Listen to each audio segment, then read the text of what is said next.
This video is sponsored by Raycon. Hey everybody, get set to get wet because today we're gonna spill some James Charles Tati Westbrook tea. Now, I know this ancient drama has been talked about to death, both by the participants of the drama and by the greater online community, but whatever. Let's just go ahead and reopen this stale can of beef. I promise it's going somewhere that I find interesting. So without further ado, Part 1. Recap! For the uninitiated, in May 2019, Tati, a massive makeup YouTuber, released a video called Bye Sister in an attempt to cancel James Charles, another massive makeup YouTuber. We'll talk about the whole thing in a bit, but for now, let's just zoom in on the most iconic and ridiculous claim that Tati makes in this 40-minute epic. That James Charles is guilty of various sexual indiscretions, most notably trying to trick a straight waiter into thinking he's gay. Oh my god, you tried to trick a straight man into thinking he's gay yet again. Now, it doesn't take long to realize that there is absolutely no substance to the allegations that Tati makes here. Most importantly, the waiter in question, named Sam, made a video about this subject that doesn't corroborate Tati's story at all. Sam, at the time of these events, didn't know he was straight. Tati just makes that up, weirdly assumes the sexuality of the person serving her food. You were talking in detail about things you wanted to do to the waiter. And when I said, James, he's straight. He's straight, James! He's straight! James! How did she know? How did she know? How did she think she knew that? Sam was bi-curious. At that time, I was bi-curious. James didn't pressure Sam. He flirted with him at a restaurant and then Sam slid into the DMs. Nothing non-consensual happened here. Sam went to James's hotel, they watched a movie, cuddled. James asked if he could get a little kiss and Sam said yes. They made out for a little while and parted ways. That's it. The worst thing that Sam had to say was that James was a bad kisser. If I'm being honest, he's the worst kisser I've ever kissed. Which, you know, cool. Cool fact, bro. Too much tongue? Go on, Sam. You know, in her canceling video, Tati says in this incredibly self-righteous way that other people's sexualities are not for James to crack. Cracking someone's sexuality is not an escape room. This is shit that will follow them for the rest of their lives. If someone who is very masculine and has been with women decides that they're bisexual, that they want to explore, that's fine, like, so be it. But again, it's just like, it's not yours to take. And you really have to wonder what she could possibly mean by this. This makeout sesh was a choice that Sam made, and not because he was vulnerable or an impressionable fan. He was neither of those things. He barely knew who James Charles was at the time of these events. And at that time, I really didn't know who James Charles was. I recognized his face, but I didn't know who he was. And so, to safeguard this kid's sexuality, it's just homophobia. Sexual experimentation to Tati is very serious, stuff that sticks with you in a way that she never cares to explain. If any dude's ever gonna make out with another dude, they have to really think that shit over, weigh the important options. And so it's wrong for James, another literal teenager at the time of these events, to ever be a part of that process. Now, does any of this mean that James Charles is a perfect person? Well, no, of course not. We don't know what skeletons are in his closet, and we don't know him. But it does mean that Tati did James very dirty here. Got a lot of stuff wrong and made a lot of unsubstantiated and downright strange accusations. But okay, now it's time for the real question on my mind. Why? What purpose do these claims serve within this video? How do we interpret them as an audience? And I would argue that figuring that out is an extremely difficult and interesting thing to do. Part 2. Vitamins! So, there's a bit of important info that I've thus far left out of this video. that the reason Tati decided to cancel James when she did is because of a monetary squabble. I don't think I should get too deep into this, but suffice it to say, Charles made a short ad for a hair vitamin that wasn't Tati's hair vitamin. He backed a competitor, presumably damaged Tati's business to some extent, and she made her video soon after. And considering this, there's a fairly obvious interpretation of what Tati's sexual misconduct accusations do for this video. They distract from the trivial thing that Tati really cares about. She felt slighted by James, felt that she had done so much for his career that when he turned around and backed a competitor, that was a serious and grave insult. When you cannot even say, "I'm so sorry, I knew this was gonna hurt you, I hate seeing you cry, oh my gosh, I can't believe that you're feeling this upset, like, I didn't think that you would be this upset. I'm not okay with that, and I need to, take a time out." But even she probably recognizes that this isn't meaningful to anybody but her. Nobody cares about vitamins, right? Nobody's gonna shed a tear, cancel somebody because they cost a multi-millionaire a little bit of market share. And so, we need a pretense. What if James Charles is a sex pest? Yeah, that'll get the tweets going, get people on her side. In the end, Tati was merely weaponizing social media here in order to take out a business rival. For her, it was really about the vitamins. Now, to be clear, I think this interpretation is pretty good. At the very least, it maps to the way that I experienced the video. I mean, when I first saw Bye Sister, I immediately tweeted about how nonsensical and ridiculous it was. And people legit disagreed with me. Do you think they would have done that if there had been no discussion of James's harmful sexuality? No, probably not. In a very real way, this 2-minute clip is the video. It is the only part that matters, and it works to legitimize Tati's feelings of disdain for Charles. You're threatening to ruin them, you're threatening to embarrass them, and you're doing that to have them behave sexually in your favor, even if they're straight. If, after all, this claim is important, I guess the other claims might be too.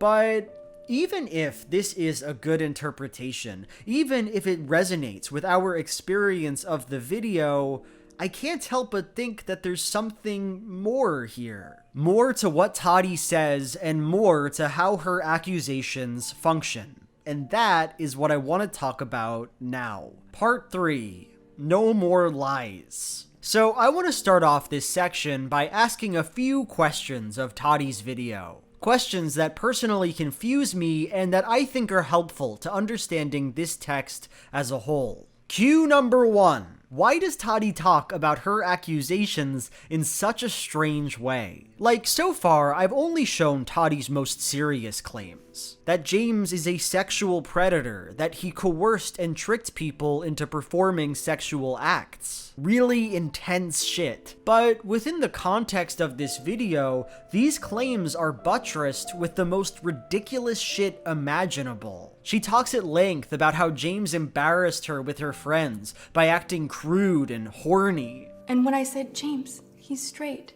your response was, "Doesn't matter, I'm a celebrity." So freaking gross. And you said that in front of my family, in front of my childhood friends. That it's heinous that he talks about being into straight boys. And how dare you laugh about it and make meme after meme and retweet and this and that and I love straight boys, and make it a joke. About how mortified she was to see him talking about sexual things with his parents. Talking about that at the dinner table with his parents was kind of weird. Him talking explicitly about sex. And she says this stuff with the same intense tone she uses to talk about her more serious accusations. It all leads to this feeling that Tati, in this video, doesn't quite understand what's wrong with the events that she's describing. Because, you know, if James actually did some of that shit, actually coerced people into having sex with him, that's not bad because he's into straight boys or can be lewd in public.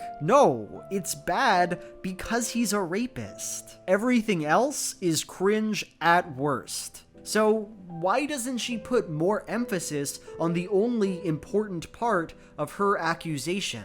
Cue number 2. Why doesn't Tati seem to recognize how bad this definitely looks for her? Like, let's pretend for a second that everything she says in this video is true. James Charles is, most for sure, a predator. Well, in that case, it's absolutely disgusting that she'd wait until he wronged her about vitamins to protect her community from this abusive asshole. She was more than happy to look over any bad thing that James Charles did, and the only reason she's talking about it now is because he cost her a few $1,000s. That's repulsive. Why doesn't she care? Cue number 3. Why does she talk about vitamins so much? She didn't have to talk about vitamins and how sad she was about vitamins, and it absolutely sucks the air out of her other claims against him. Nobody cares about your nonsense pills. Why are you obsessed with them? And what I find so interesting about these questions is that they just can't be answered if we only use the interpretation we came to in the last part of this video. Like, if Tati was just using these big accusations to distract from the thing she really cared about, vitamin drama, then why would she surround those accusations with guff about how embarrassing James is? It seems like that would kind of defeat the point. If Tati wanted people to not think about the vitamins, why would she talk about the vitamins so much? Why would she choose to make this video so soon after the vitamin drama in the first place? Nobody made her do that, and it only makes her points look worse. And so, at some point, looking at this video, we have to accept this isn't just about someone who wanted to harm a business rival and was willing to use lies to get there. No, this video is about the vitamins. Vitamins. About Tati's weird, trivial beefs with James Charles. And it is not in any way trying to conceal or distract from that fact. Rather, it oozes out of every minute of the video. From her performance, to the way she talks about her accusations, to the way she centers herself and her own pain. Just because the person next to you is in a full body cast doesn't mean that your broken arm doesn't hurt. Pain is pain. It screams at us, this is about Tati's business. And what's more, that is a normal, acceptable thing for it to be about.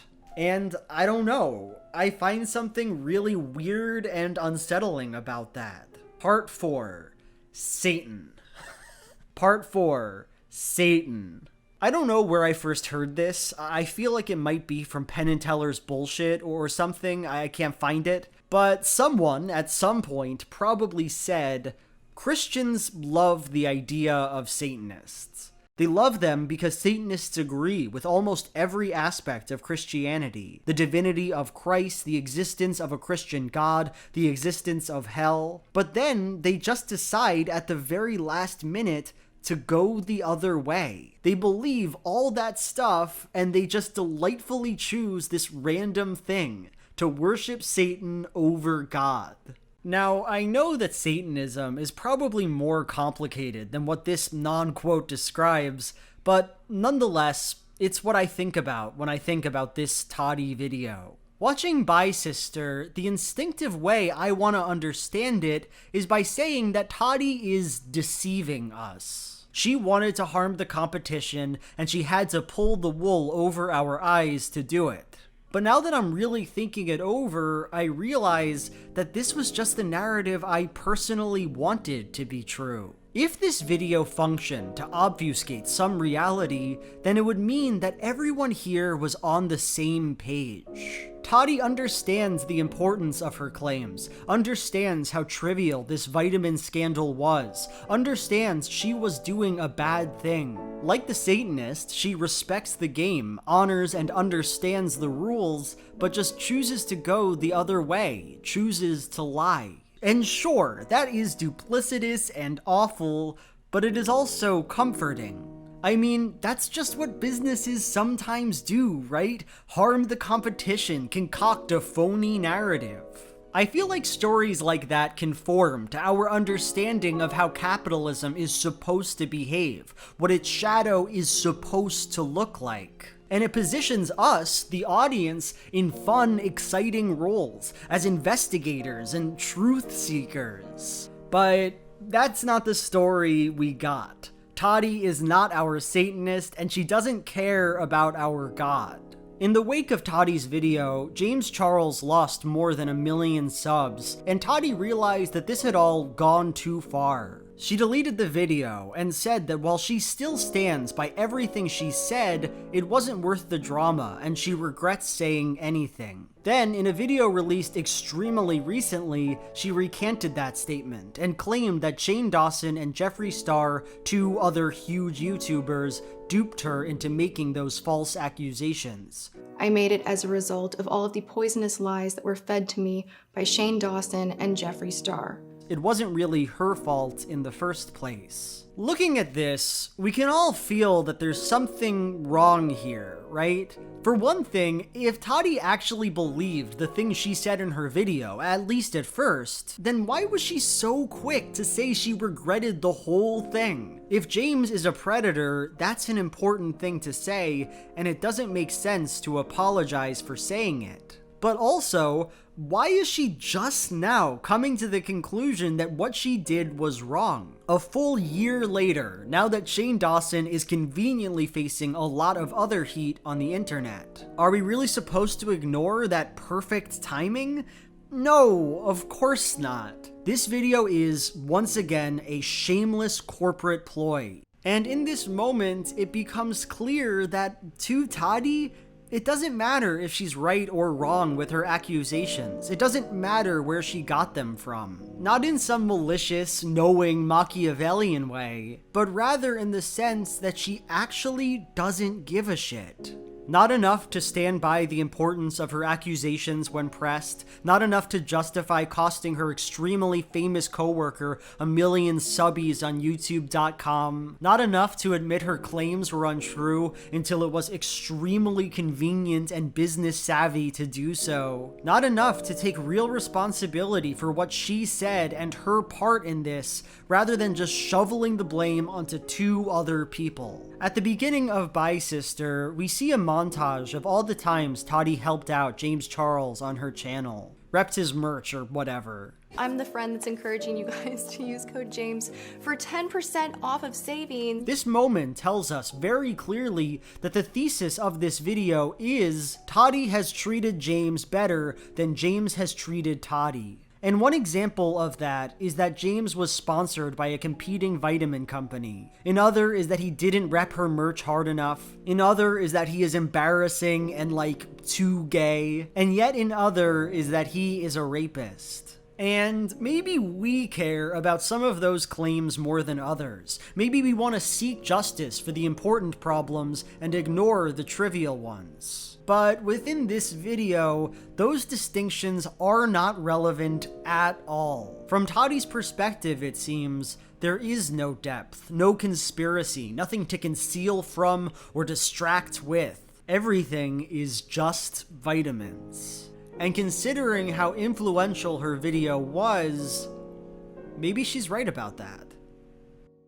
I can't even hear you right now because I'm just blasting off to my favorite tunes. How, you might ask? Without any wires? The answer, baby, is 2 words. Raycon earbuds. Do you have annoying neighbors? A grouchy mom who pisses you right off by not letting you rock out to your favorite tunes? Well, then I think you should get some of these.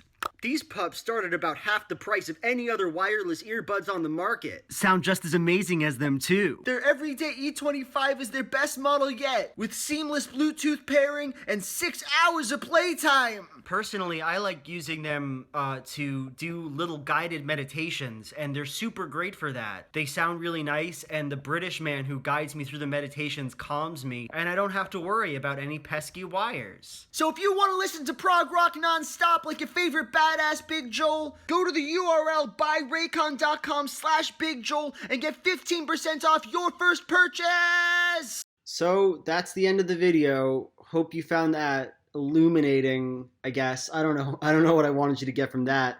Like, comment, and subscribe if you liked it. Give me money on Patreon if you want to. And now it's time for my Patreon question of the video. DJG asks, your animated media analysis videos tend to be focused on Western properties. Do you enjoy anime? Have any plan to review any anime properties in the future? Well, I don't want to roast anybody right now. I don't want to take any patrons down, but I've talked about a few animes on this channel, and if you were a real big Joel fan, you'd probably know that. Death Note, Grave of the Fireflies, the works of Hayao Miyazaki. Yeah, I like anime. Okay, that's it. Bye.